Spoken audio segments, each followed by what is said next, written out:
amma kaameeraa akkamiititu jira? Kaameeraa waan barbaadde gootu eessa teesseetu ilaaluu dandeessu, hordofuu dandeessitu jira. Yeroo tokko na yaadadha akkuma biyya kana dhufeen ani hin beeku ka yeroo sana freeshidha. Asitti intala takka wal jaalanneet obboleettiin ishii qabeenya qabdi, bakka hojii guddaa qabdi. Amma obboleettiin ishii sun biyya biraa deemte. Ati hojii kana deemsisii jetteetu biyya biraa deemte. Ishiin deemtee miti kottu obboleettiin tiyyan jirtu jettee bakka hojii tan ka'eetu dhaqe. Silaa bakka keessummaan jiru taa'uun narra jiraa miti biiroo keessa olla seessiste.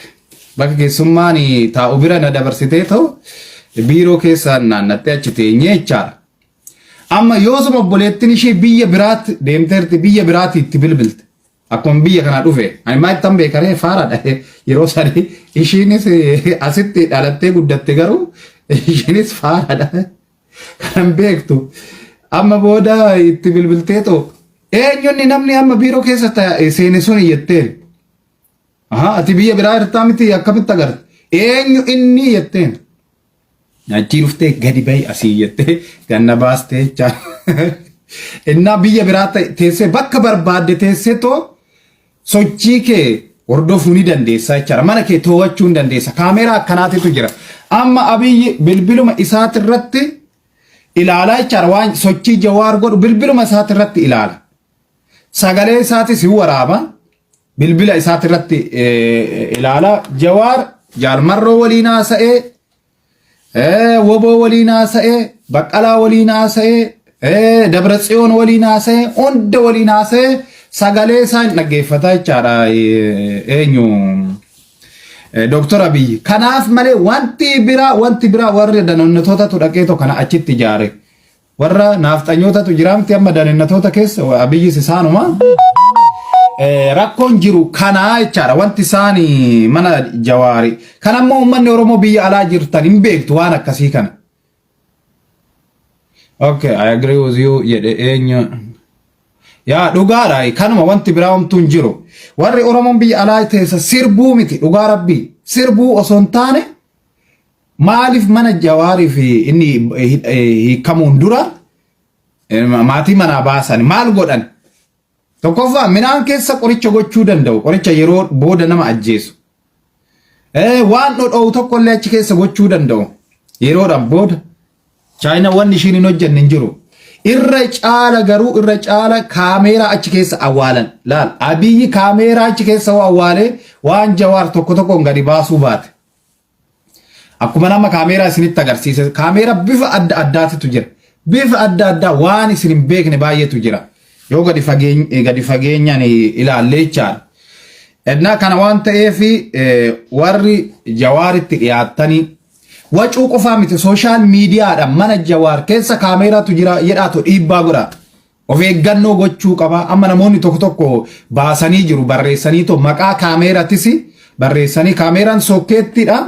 Sokkeettuma kana mana keessa awwaalu qaawwa xinnoo takkatu mul'ata. Yoo barbaade Jawaar achi jala laala. Mee azzala bakkeessan uraasan jala laala. Inna isaan akka barbaadanitti gochuu hin danda'u. Waan biraatis fakkeenya biraatan isinitti hima yeroo tokko. Nama tokkotu Itoophiyaadhaa biyya kana dhufe mootummaan biyya kana fide Keeniyaarraa Oromoodha. Daa'ima baay'ee qaba gara daa'ima 5 natti fakkaate moo 6 kana. Inna edaa isaan biyyatti waltumuu baratan. Biyyatti waltumuu barataniiti asittis dhufnaan jarri lamaan onnaa waltuman ijoolleen hin iyyiti mana keessatti biyya kanatti ka wacuun hin jiru. Ollaan kee yoo namni tokko asii iyye oosuma poolisii waama. Asiin wacuu waltumaa jiru abbaa warraati faati warraa ijoolleen hin wacci. Ollaan poolisiitti bilbilee jechaadha biyya kana poolisumatti bilbiluu qofa. Poolisiin dhufanii yoo dhufanuu maaltu dhalateennaan homtuu jedhan. Ishiin simuu diddee inni simuu diddee daa'imtis. Gaafa lammataatis akkasuma dubbiin. Gaafa poolisiin dhufu maaltu raawwata? Homtuun raawwanne. Okay jedhan gara manaa yaa'aa jedhaniin. Manaa gadi yaasan. Manaa gadi yaasaniit kaameeraa isaan hin beekne anuma akkanaa kana sikuriitii kaameeraa baay'ee kaameeraa mul'anne girgiddaarra olaaltanii mul'attu.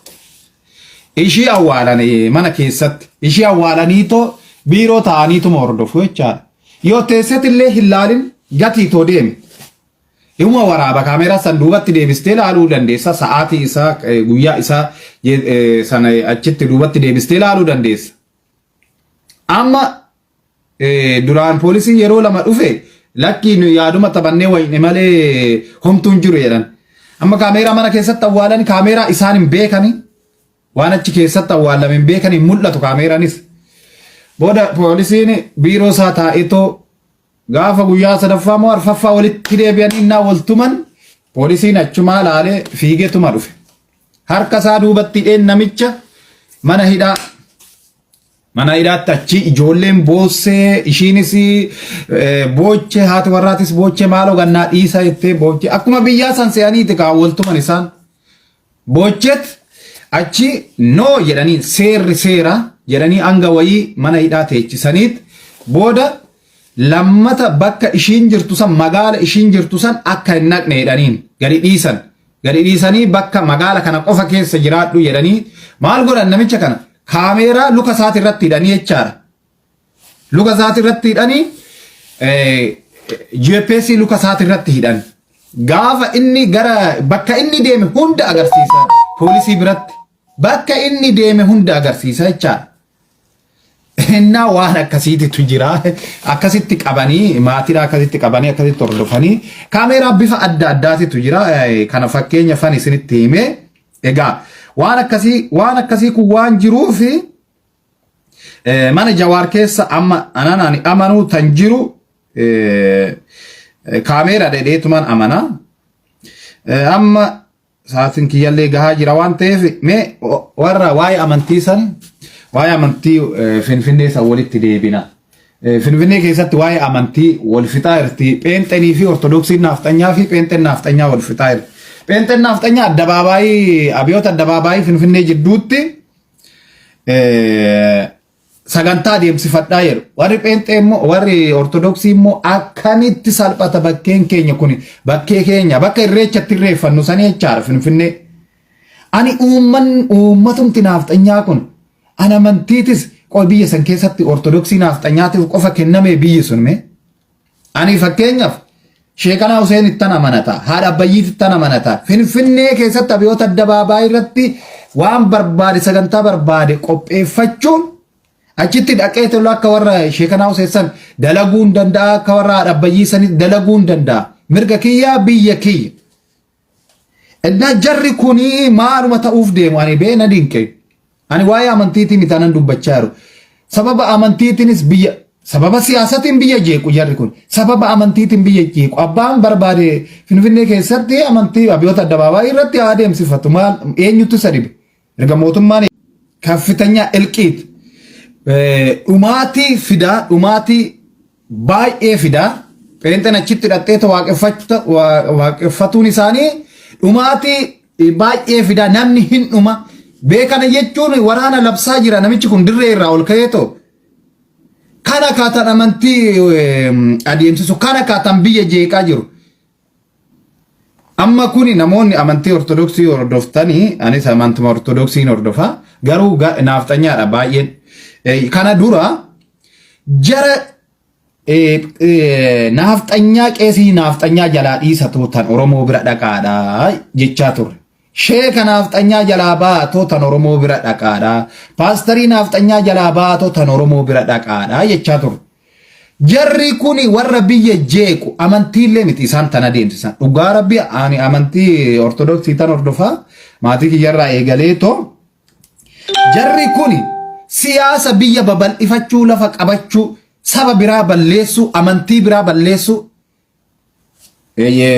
eenyu abiyyi keenya kana nu ijaaraa jira jechaadha. አንድ ሀገር አንድ ባንዲራ አንድ እምነት kana nu ijaaraa jira jechaadha. Jarri kun yeroo wayyaanee san akkanatti hin dubbattu jarattiin tun be seeraan abbaan fee abiyyoota addabaabaayii dhaqeetoo waan barbaade gochuu danda'a mirga isaati. Garuu amma abiyyitu nurratti goobsee jechaadha biyya jeeqaa jiru wal fixa amantiidhaan walitti kakaasaa jiru. Biyyattii san ani ka'eeto jeequmsa kaasaa jechuun danda'a.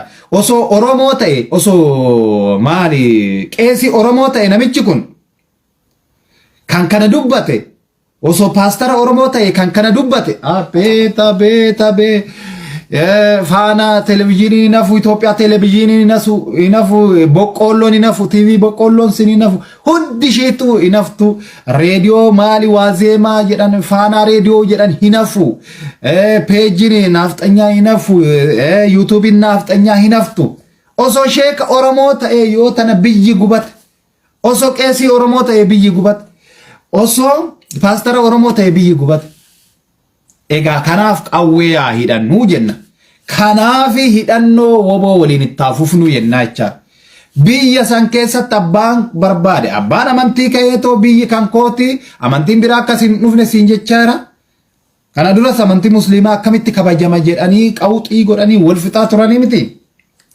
biyya san Oromoon dhuunfateetoo biyya san kabachiisuu qaba kanuma qofa kana achi abiyyis nun baasu jawaaris nun baasu qabsoon gara nagaatis nun baasu hidhattee loluu qofa biyya kee kabachiisuu qofa biyya kee kabachiisuu qofa Finfinnee keessatti manni an ortodoksii afaan ortodoksiitiin hin jira ameenatti ma warri beektan jira hin jiru siifine yamu kan haftanyaa siifine yamu amantii maali masgiinni afaan oromootiin barsiisu jira Finfinnee keessatti mee nan ijaara osoo jettee be hin jiru takka hin jiru takkuma hin jiru hin jedhe sheekni Arsii fi Baal irraa dhufee to Finfinnee keessatti masgiida keessatti barsiisu jira hin jiru jechaadha kanaafu